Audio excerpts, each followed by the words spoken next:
Salam aleykum. Çoxca verilən suallardan biri. Heyz zamanı namaz qılmaq olarmı? Heyz xəstəlik deyil, sağlamlıqdır. Tibbi baxımdan heyz qadın orqanizminin yenilənməsi və toksinlərdən təmizlənməsi prosesidir.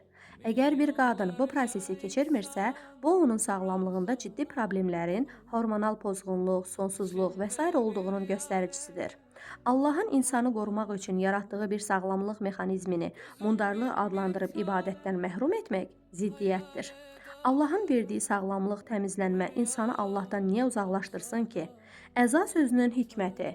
Bəqərə surəsinin 222-ci ayəsində bu hal üçün əza narahatlıq kəlməsi işlədilir. Bu qadının həmin günlərdə fiziki olaraq bir qədər həssas və ağrılı olduğunu ifadə edir. Əgər bir qadın bu narahatlığa baxmayaraq Rəbbi ilə ünsiyyət qurmaq, namaz qılmaq və ya mənəvi güc almaq istəyirsə, Allah niyə öz qapısını onun üzünə bağlasın? Əksinə, insan ən zəif vəziyyətli anında Allaha daha çox sığınmalıdır. Təmizlik anlayışına düzgün baxış. Quranda təmizlik, təharət mənəvi və fiziki təmizlikdir. Heyzin bədəndən xaric olması, bədənin daxilən təmizlənməsidir.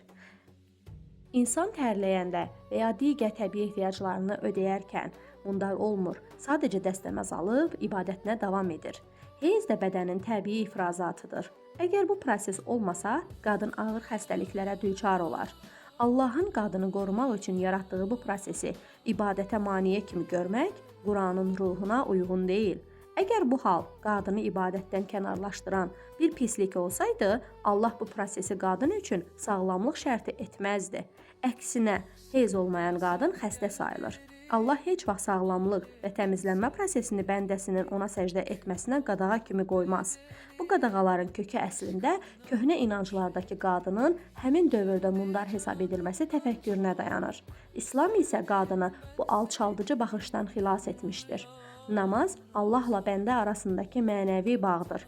Bu bağı qadına ən çox ehtiyacı olduğu bir dönəmdə qadağan etmək rəhimli olan Allahın hökmü ola bilməz.